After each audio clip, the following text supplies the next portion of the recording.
Entangled Figures.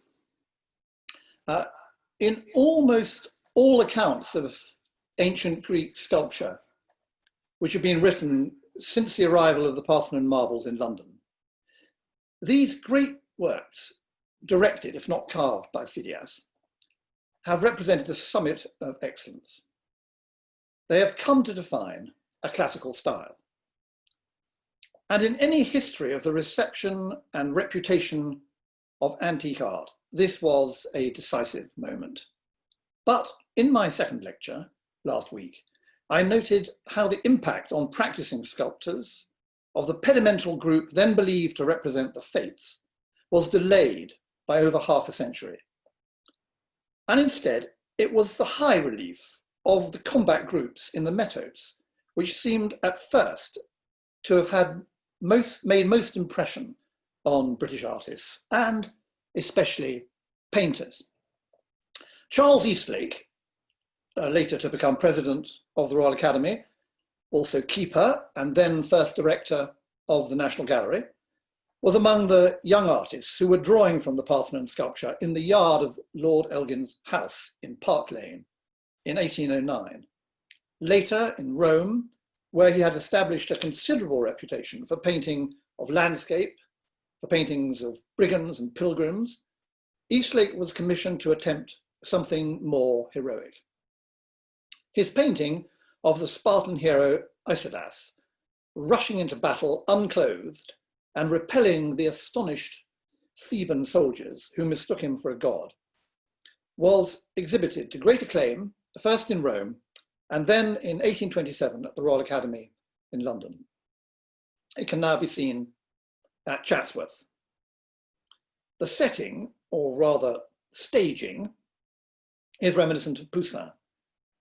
And it is also as erudite as would be expected from a friend of Barry and Cockerell who had travelled to Greece. Isidas has the clear, clean profile pose of the Parthenon metodes, one of which is shown beside it. And his head is derived from one of the Dioscuri, casts of which colossal statues in Rome were then available in both London and Rome, and which Eastlake would have recognised as kindred in style with the work of Phidias. His, Isidas's, brightly lit body is contrasted with a cloak of deep pink, the strongest colour in the painting, which billows behind, but also serve the modest purpose, slightly absurdly. This drapery is derived, like the flashing armour, from the early masterpieces of Titian. The angular, frozen profile actions of heroic protagonists in the sculpture of Canova or in the painting of David have a more genuine energy and a less bland blend of beauty. But this studiously perfect painting perhaps helps one to understand why Barry, in his great combat group of Theseus and the Minotaur, which I discussed in the first of these lectures, wanted to turn to something more primitive and modelled his hero on an archaic Greek bronze statuette in the Louvre.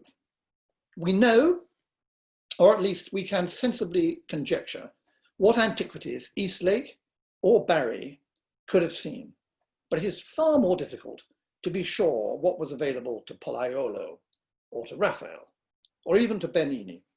Great advances have been made in the last 30 years in the study of where antiquities were excavated, where and how they were displayed, by whom they were restored and reproduced, and how highly they were interpreted and esteemed. And the Warburg Institute has been at the forefront of this work. Many problems, some of them very surprising, remain.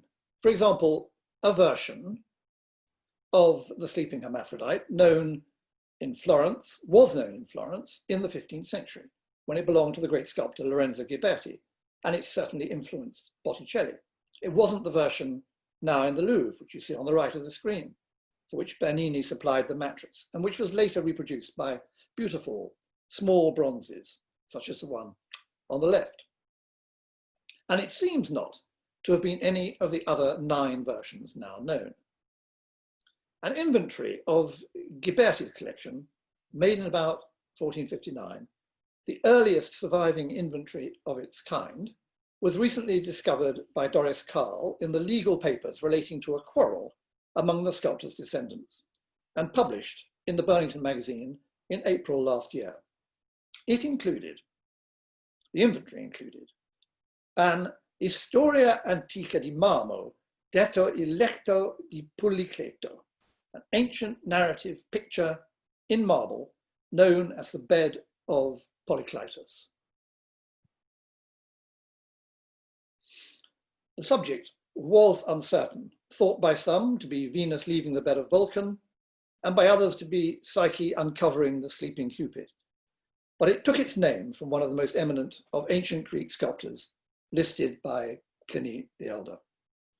The English traveller Thomas Wright found a version of this relief in a villa in Rome in the early 18th century and thought it must represent Venus and Adonis. He didn't give a reason, but we will see why he thought of that subject. Ghiberti's version is likely to be the one which has long been embedded in an outside wall of a Roman palace, and it is not a work of any great quality. And the relief published by Wright, at least to judge from his engraving, was no masterpiece either. The way that the body of the sleeping man seems to disappear always reminds me of David's famous painting of the dead Marat in his bath, partly covered by drapery, but this is not a man in the bath. Despite the poor execution and poor design, the extreme torsion of the nude female figure and the dangling and lifeless left arm of the sleeping man are memorable. Carl is inclined to accept the theory that it is an early case of a Renaissance forgery, with both these motifs taken from other works of antique sculpture, which we know to have been available. Whatever the case, it's quite remarkable how many eminent collectors and sophisticated collectors wanted to acquire Ghiberti's relief, and how many artists took up the pose of the female figure. One of the earliest examples is this drawing by Raphael, showing the pose in reverse, and evidently studied from a living model. It must be one of the first cases in which a living model was posed after an antiquity, a practice which was very common in the following 3 and 4 or 4 centuries. But the disparity in this case is quite remarkable. It's preparatory for a figure at the wedding feast of Cupid and Psyche, as painted in fresco by Raphael's assistants on the vault of the Villa Farnesina. Raphael has added cushions, which have some of the same plumpness as the flesh, as the real flesh, not his marble model. And he has also removed some of the more contorted aspects of the pose, or perhaps impossible aspects of the pose, most notably the woman's left leg, of which only one knee, together with the foot hooked under the right knee, is now visible. What this demonstrates is that a great artist, who can only have recognized how distorted and indeed inarticulate his antique model was, nevertheless venerated that model sufficiently to work in this way. Titian also adopted this pose for his painting of Venus and Adonis sent to Philip II of Spain in 1553 when the king was in London. Titian locked together the turning female figure and the male one striding away with his hounds to represent Venus imploring her lover to stay, anxious about where his youthful courage may take him. And of course, we know he will be killed by a wild boar.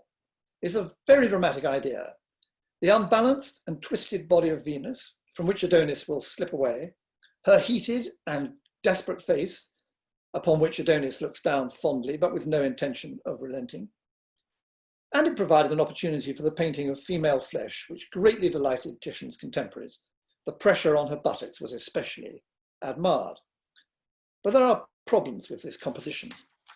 The profile of the goddess is confused with other forms, and there is the awkward disappearance of her left arm.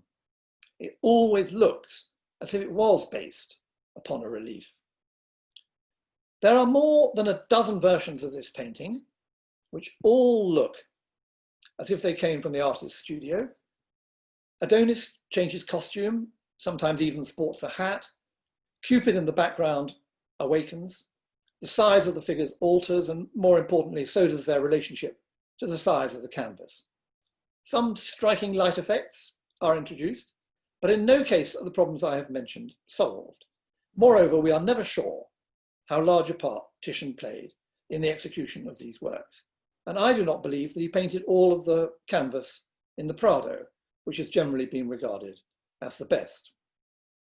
There was certainly at least one earlier version made for the Farnese, which has been lost, and Paul Dionides has persuasively proposed that the earliest of Titian's paintings of this subject is recorded in a copy made by Peter Oliver in 1631, which is now at Burley, and on the left of this screen.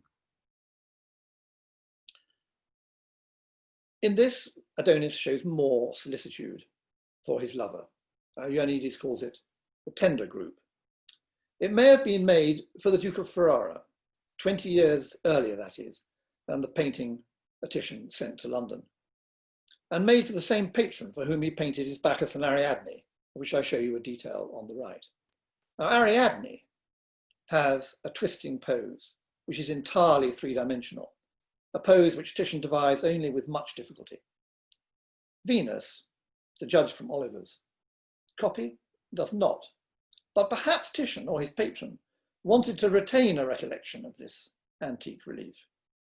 For the Duke of Ferrara was indeed desperate to obtain it, and even hoped that Raphael would help him to do so. Titian's painting was in any case an immensely famous work, not only because of the numerous replicas, but also because of the engraving after it and the published letter about it that was written by Titian's friend Lodovico Dolci. Some knowledge of it perhaps inspired Shakespeare's poem of the subject in the 1590s, which was an exceptional bestseller. And it must have helped to make the subject of Venus and Adonis attractive to other artists, including Veronese, Annibale Carracci, and Rubens, and to their patrons. In Annibale Carracci's painting, which is now on your screen, of the late 1580s, the nude goddess is also posed diagonally, and Adonis also strides forward with a raised arm. But the episode is not the same. Annibale depicts the first meeting of the lovers, the first meeting of their eyes. Adonis stops as he rushes forward, his cloak still billowing behind him, lifting a branch and revealing the brightly lit body of the goddess reclining as she plays with her mischievous son. She turns her head sharply. Cupid's arrow pricks her. She sees him. Her eloquent profile with surprised but eager eyes is contrasted with dark shadows. Rubens, nearly 50 years later, did represent the same moment as Titian, but he interpreted it in a way that is uninhibited by recollection of the antique relief. He turns the whole composition round so that it is Adonis whom we see from behind. Figures are opened up. Venus's arm is not around her lover's chest. Instead, she clutches his arm. The figures are no longer compressed into a single plane, but are positioned diagonally, occupying the landscape.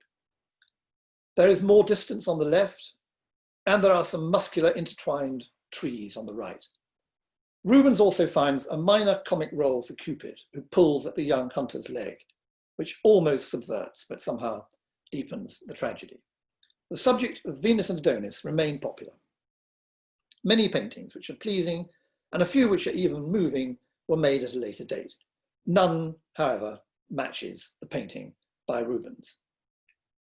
Meanwhile, the subject had been taken up by sculptors, not in relief sculpture, but in life-size three-dimensional groups in bronze, probably intended for the garden. The first of these may be the extraordinary group, probably of the 1570s, which is now in the National Museum in Stockholm. This is probably by Hans Mont, a rather mysterious sculptor who worked for the Emperor Maximilian II in Vienna, and then for his successor, Rudolf II. And there is a connection here with the bed of Polykleitos, because it is known that Rudolph owned and greatly valued a version of this relief. In the attempt to make the twisting and yearning Venus entirely three-dimensional, the sculptor has given her an implausibly flexible body. One might even suppose that Adonis is trying to rotate her still further, but his intention is to disentangle himself as gently and firmly as possible, or so it seems. Any interpretation of the action is altered as you move around the work. In common with many of the painters who worked for Rudolph, there is an emphasis on the flesh at the expense of the bones, a preference for elasticity over structure, and the fingers are given an exaggerated mobility, each one moving independently and with a feverish vitality. These are also qualities shared by a younger sculptor, Adrian de Vries, the greatest of the sculptors who worked for Rudolph. De Vries began his career as an assistant of the Flemish sculptor Jan Bologna in Florence, and like Jan Bologna, he is chiefly associated with sculpture in bronze. His bronzes were miracles of casting technology, which required relatively little afterwork and seemed to retain the softness of the wax in which they were modelled. Certainly, the dimpling and rippling of the surface creates the nervous restlessness of a kind never previously found in sculpture. In his group of Venus and Adonis in Berlin of 1621, Adonis holds his hunting horn aloft as he springs up, while Venus grips the strap, which must once, I think, have been attached to it. Meanwhile, in Florence, at around the same date, Giovanni Francesco Cizzini, one of Gian Bologna's successors, made a much smaller group, also featuring Adonis with his hunting horn, concealed in this case behind his back, and also including a seated Venus with her arms wrapped round her lover's leg. This group is also designed to be seen in the round. There is probably a recollection of Titian's composition, both in the unbalanced pose of Venus and in the striding pose and curly-haired beauty of Adonis. Even if there is no certain connection between the large bronze group by de Vries and the small one, this small one by Cizzini, there must be some connection between one or the other.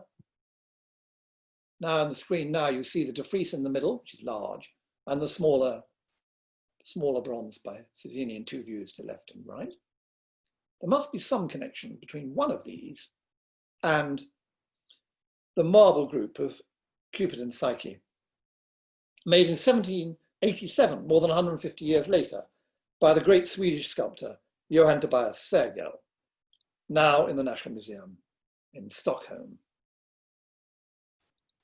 Psyche has not been able to resist looking at Cupid, her divine lover who comes to her under cover of darkness.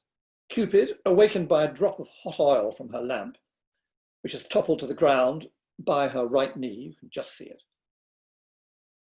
Cupid must now leave her, and she clings to him as desperately as Cupid's mother, Venus, had clung to Adonis. Sergel was more likely to have been impressed by Cizzini's portable, small statuette group. And that would have been a sculpture that was very much to the taste of his patron. But Stockholm was then, as it still is, thanks to the plunder of Prague by Gustavus Adolphus, home to numerous sculptures by de Vries. We will return to the subject of Cupid and Psyche, but we must go back to the 15th century for the second trail that I would like to follow in this lecture. And in this case, the starting point is not an antique or a fake antique, but simply a subject from ancient mythology. Oh, before we do, you can see both the pathos and the other appealing features of Sergel's sculpture. The subject of my new trail is the fight between Hercules and Antaeus, represented as a small bronze group, modelled by Antonio Pollaiolo at an uncertain date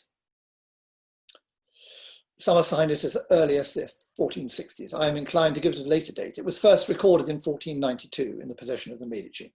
It has a triangular plinth anticipating 3 different viewpoints, of which I show you 2, a device without any precedent known to me. The context which made this sculpture possible has already been mentioned in the first lecture, the study of lively nude male warriors in ancient sarcophagus reliefs.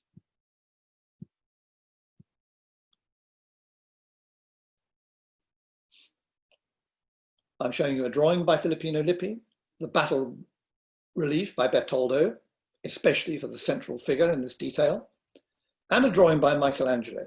These are all examples cited in this connection. And I also mentioned in my first lecture that this is surely where the amazing open posed killers in Raphael's Massacre of the Innocents come from. By creating a bronze group to be seen in the round, Pollaiolo achieves complete emancipation, both from the material of marble and from the constraints of relief sculpture. And he painted the subject as well on a small panel now in the Uffizi. And it seems to me likely that he first modeled the figures to help with making this painting. Battered but powerful life-size fragments of an antique marble version of the subject were probably discovered in Rome soon after a small bronze group had been cast in Florence. They were taken by Pope Julius II to the Vatican from his garden at Santi Apostoli, together with the Apollo Belvedere and other celebrated works. With this, it became clear to artists and to antiquarians that in the ancient world, Hercules was what we would call a muscle man, completely different in build from the figure envisaged by Pollaiolo. This marble group was hard to restore, chiefly because the legs of Hercules and the additional support that they required in marble were missing. And it was only properly restored in the late 16th century when it was set up in a niche in the courtyard of Palazzo Pitti, where it can be seen today. However, it had, by 1511, been reconstructed as a small bronze group by the sculptor known as Antico, who must have studied the original pieces when he was in Rome between 1495 and 97. And one version of his bronze is in the Victorian Albert Museum, and the other, later one, in the Kunsthistorisches Museum in Vienna. It is hard to estimate the reputation of the antique marble, but you've already seen it appear in the background of painting by Lorenzo Lotto. The reputation it enjoyed seems to have been highest at the end of the 17th century and in the early 18th century, and perhaps its reputation was especially high with scholars who wished to associate it with the great Greek sculptor Lysippus. Antico had greatly esteemed it, but he, as his name suggests, was obsessed with the antique. Manfred Leiter Jasper, great scholar both of Antico and of Giambologna, has made a study of the treatment of this theme by sculptors throughout the 16th century and later, from which it emerges that throughout the 16th century, sculptors preferred the formula of chest-to-chest combat. And I'm showing you some examples, very varied examples, on the screen now. And sometimes, as in the bronze group by Giambologna, which you see on the left of the screen, or in the later terracotta by Stefano Moderno on the right, they borrow from Pollaiolo the raised elbow of Antaeus and his hand pushed down on the head of Hercules and his head thrown back in agony. But in facial type and in musculature, they adopt the antique type.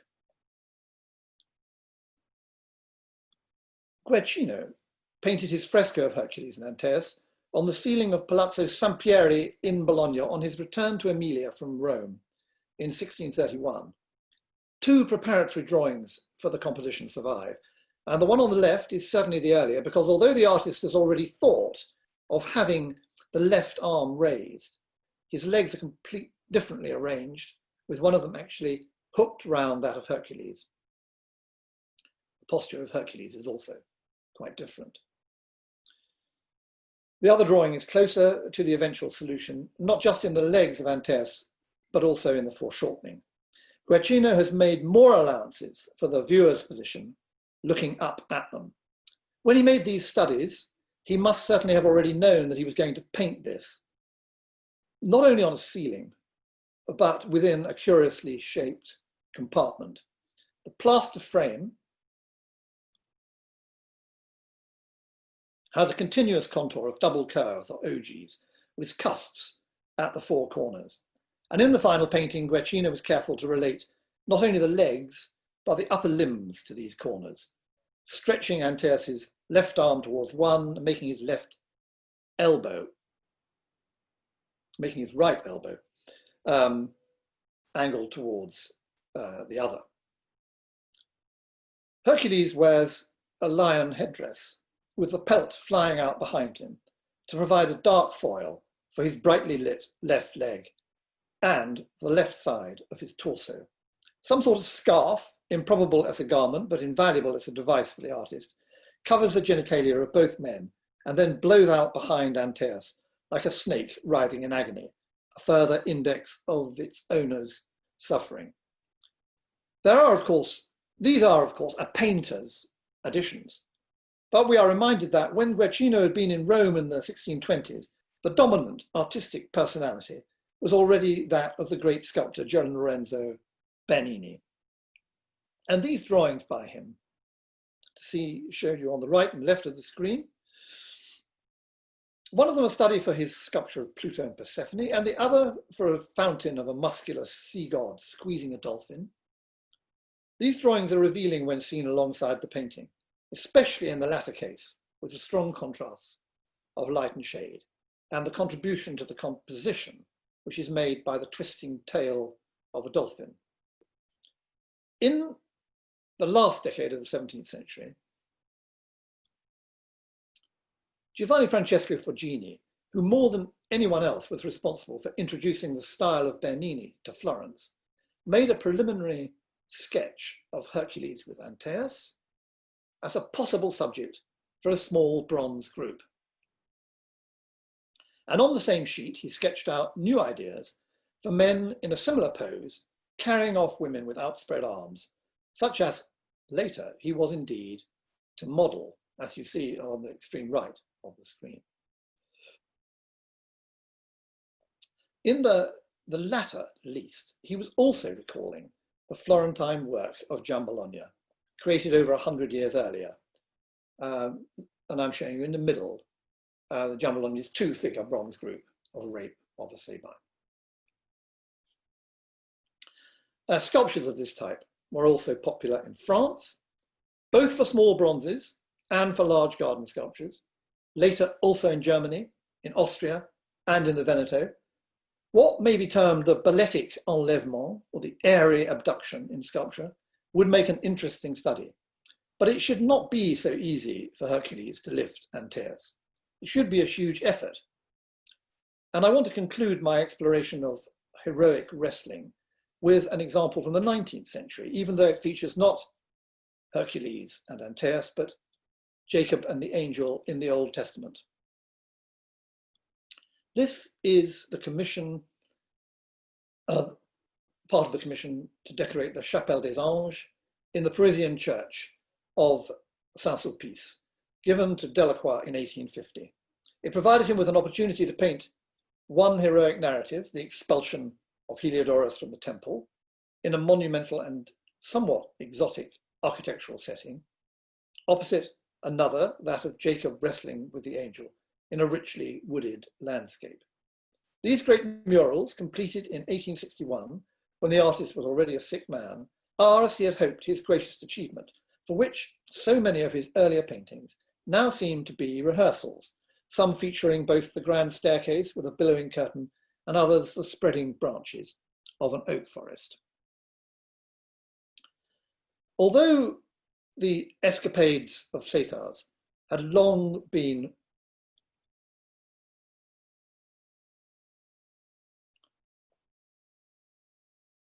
I've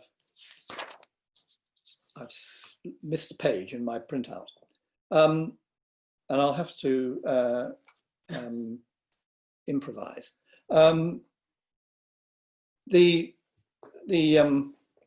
Check it's not here.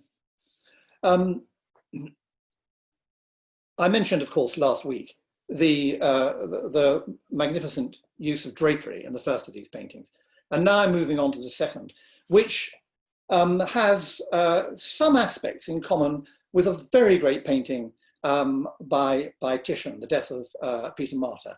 Not in any of the motifs represented, but simply in the way in which the landscape echoes the character of the figures, and in the ratio between them.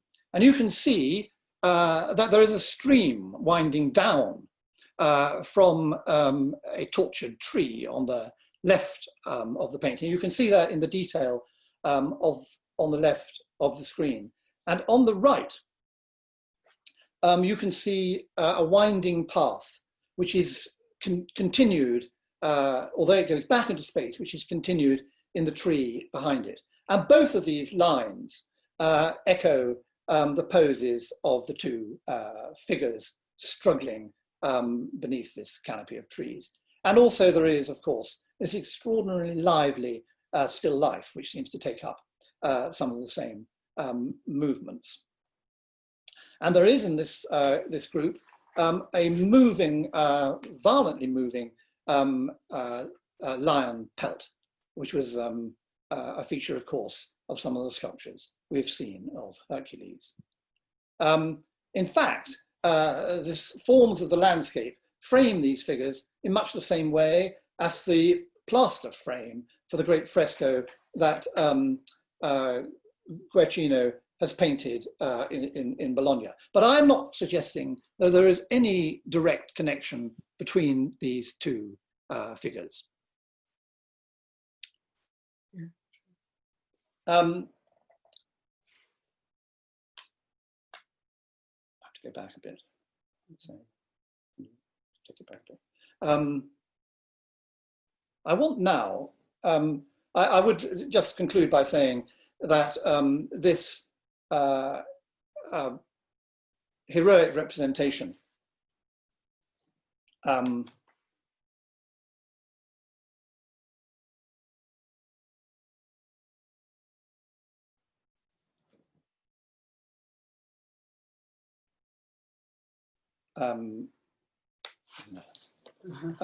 this heroic representation includes an extremely muscular and heroic representation of the back of Jacob, which is very similar to the backs of Hercules.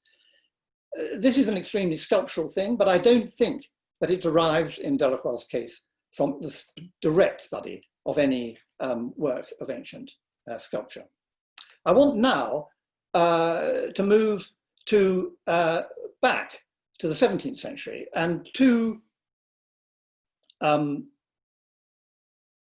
the remarkable marble groups depicted there, created there by Bernini for Cardinal Scipione Borghese.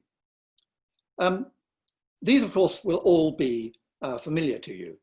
I want to concentrate, first of all, on the Aeneas and Anchises group, to make the point that it is the case that there was only one, I think, really notable representation before Bernini of a figure carrying another heavy figure on his back. One, at least one that was certainly best known to him, must have been the group by Raphael on the left-hand side of the Far and the Borgo, for which indeed there is, in fact, a study apparently from life by Raphael, although if it was made from living models, it must have been very, very difficult to pose.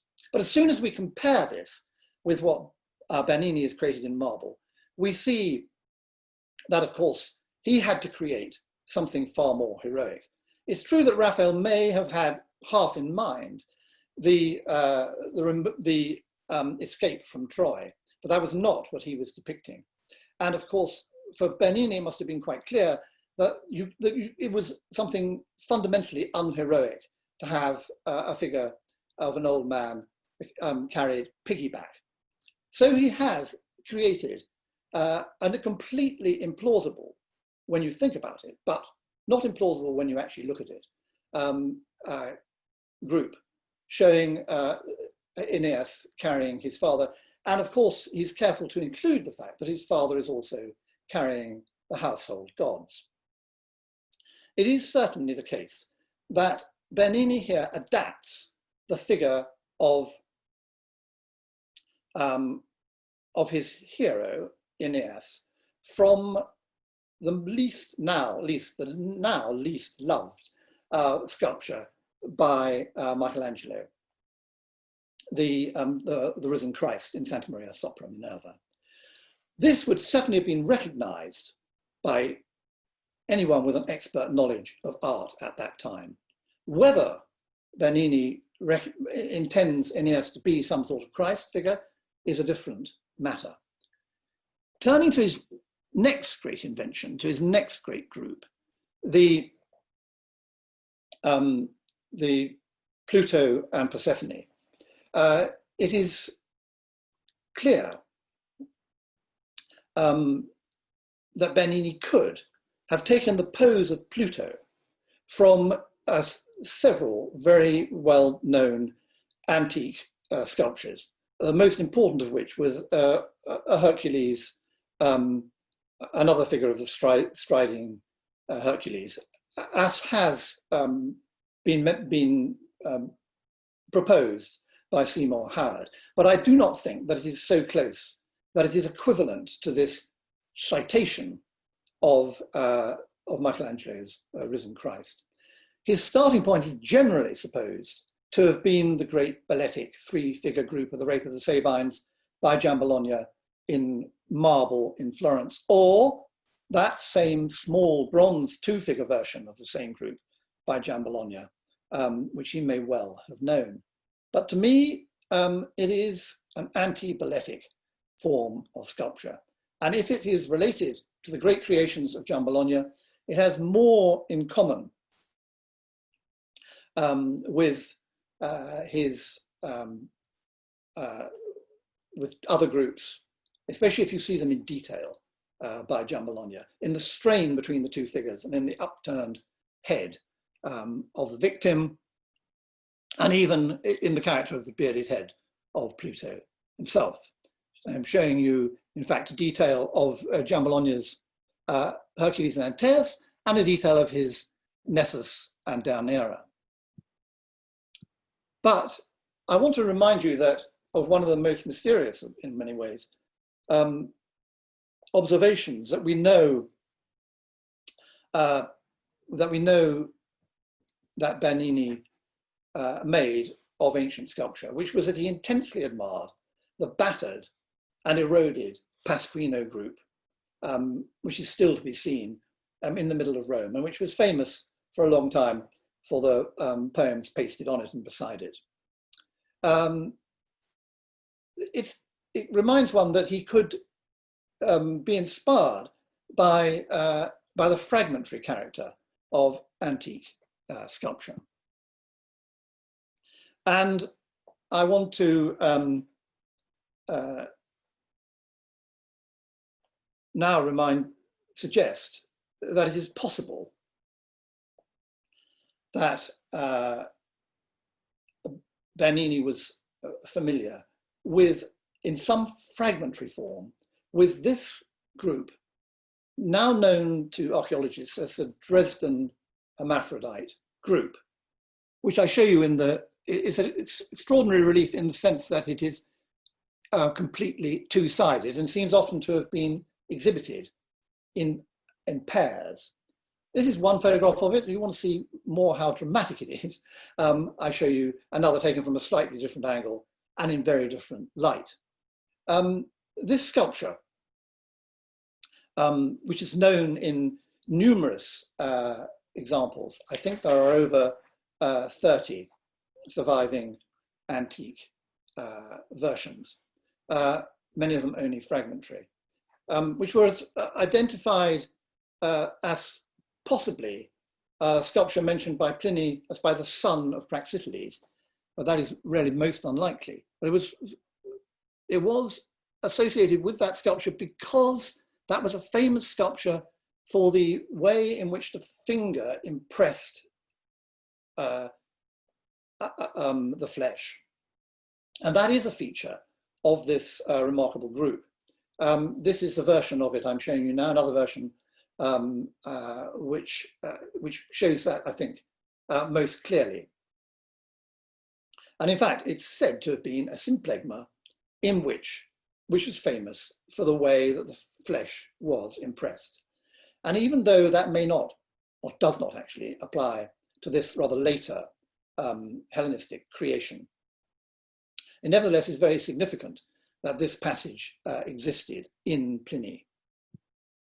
There are three things which would have attracted Bernini about fragments of this group, had he known them, and he may, I feel, very likely have known them. One is the extreme torsion of the female figure, which is not, of course, really female, it's a hermaphrodite, which you see on the left. The other is the pressure on the flesh. And the third is the motif of the hand thrust rudely, roughly, into the face of the faun. All of these seem to me to have been very suggestive ideas for Bernini in this group. They may have been the germ, as it were, of some of the ideas that he tried out in Pluto and Persephone.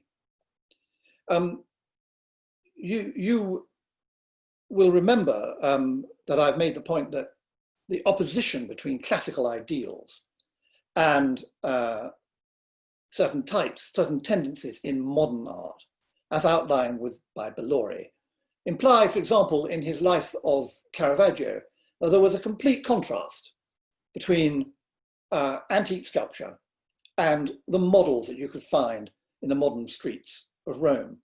But actually, this dichotomy is not so complete. There were sculptures of urchins and there were sculptures of aged crones to be found in Rome in the 17th century.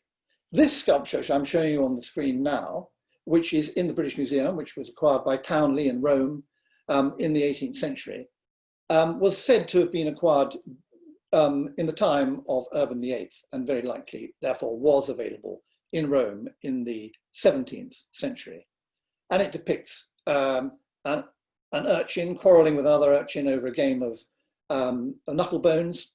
It was thought at one point to represent a cannibal because so little of the other figure now survives. It's a key sculpture in Winckelmann's recognition of ancient subject matter. For a long time, a very famous sculpture in the British Museum, not now displayed there, although it has been on tour in, I noticed, in Mexico, Korea, and North America of late. But it's with recognition that this sort of sculpture existed, does complicate one's understanding of what was classical or what was antique in the ancient sculpture available. The most famous symplegma was indeed the group known as the wrestlers, which was to be seen in the Uffizi. This was famous throughout the 17th and 18th centuries, and it was not, of course, a low-life figure. Wrestlers were something much better than that, and had been discovered near the Niobe group in the late 16th century. One of the works in the Tribuna and the Uffizi, and I'm showing you a detail of Zoffany's painting of the Uffizi, and although the gentlemen present seem to be very much more attracted by Titian's Venus, and indeed off to the right, which you can't see, the Medici Venus. Nevertheless, it's there in a place of great eminence, and it was present in almost all the great plaster cast collections of the 18th century. The young Antonio Canova made a reduced terracotta copy of a plaster cast of the marble group in the collection of the Abate farsetti in Venice in 1775. You see it on the right-hand side of the screen. And he gave the heads a rather more expression than is present in the antique marble or in the cast that he was studying. In the following decade, Canova deepened his knowledge of antiquity by visiting not only Rome, but also Naples, where he encountered the discoveries made at Herculaneum and Pompeii in the Royal Museum at Portici. It was here, as explained in the second of these lectures, that he was deeply impressed by the small paintings of dancers against a black background. He also saw a version of the faun and hermaphrodite group. But it was a painting, the only painting, in fact, that survives of this subject, I think, or at least of this composition, clearly derived from the marble group, which must have been so very well known. Canova began to conceive of two interlaced figures, seated and lying on the ground. Two clay sketches, pensieri, survive, and the exact subject is not entirely clear. This is the best preserved of these two, or at least the most clearly legible. One scholar has interpreted this as Venus mourning over the dying or dead Adonis. But here, certainly, whatever the subject, violence has been replaced by tenderness. Now, had this connection been made by a modern scholar, I would be extremely skeptical. It's simply too convenient, especially for my argument that this might also have been a group that influenced Bernini. But in fact, the association or the connection seems to have been made in the artist's lifetime and is very likely to have come from the sculptor himself.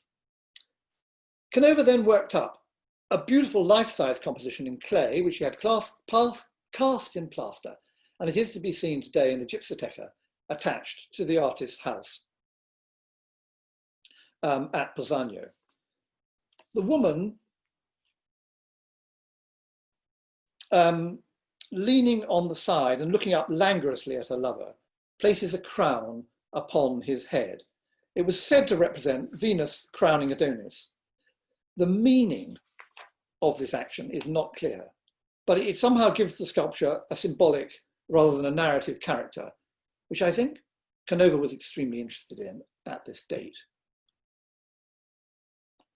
He also worked on a related composition in which the woman turns her body further around and raises both her arms to catch her lover's head and draw it towards her. He kneels beside her and, embracing her, raises her body towards him. He has wings, which are skillfully pieced, that is, fashioned out of separately worked pieces of translucent marble. Also separately carved is a highly polished vase, which contrasts with the texture of the drapery and the earth. This must represent the casket, which it was Psyche's task to have filled by Proserpina in Hades, but which she could not resist opening, and behold, within neither beauty nor anything beside, save sleep only, the sleep of the dead. Psyche falls into a deep slumber. Cupid then returns to her and awakes her. And it is Canova's idea that she should, like the sleeping beauty, have been awakened with a kiss. It is the interlacing of their arms and the spaces between them that contribute so much to the beauty of this sculpture. There is something almost abstract about the curves of the arms and the twist of the body, the rhythm of which is continued in the sweeping drapery. It is 52 years since the publication of Huona's great book, Neoclassicism, in which he wrote how this group was conceived with more than one level of meaning, as a three-dimensional composition of interlocking forms and contrapuntal harmony, revolving through a series of mellifluous and apparently effortless transitions, as an idyllic representation of young love, of slim adolescence, and limbs as tender as eyelids, with all its dewy innocence and purity, and on a deeper, more symbolic level, as a love-death image of that moment of perfect reciprocity in the transport of physical passion, when a state of almost mystical union is experienced at the still point of the turning world. In devising this extraordinary invention, Canova may have been helped by recollections of other antiquities. Among the most admired in Venice was a Hellenistic altar known as the Ara Grimani, and one of the relief panels on this represents a nymph and a faun embracing. It's a very angular and somewhat crushed composition, and any sculptor looking at it would wish to imagine it entirely in the round. And then there are ancient terracottas, such as this fragment in the British Museum, which surely reflects a more impressive prototype, with several features in common with Canova's marble: the impending kiss, the raised arm, the hand cupping the breast, the head turned back. Not long after he had completed this great sculpture of Cupid and Psyche, Canova began to model a group of Venus and Adonis on the left, a very much more gentle treatment of a theme we have seen treated by several earlier sculptors. And then a group of Cupid and Psyche standing. A starting point for both of these groups was certainly the standing Cupid and Psyche in the Capitol Line Museum, discovered in 1749, which had become a highly popular work. The couple are about to kiss. It's even been suggested that the subject is the invention of the kiss, which is an attractive sculpture, a subject in sculpture,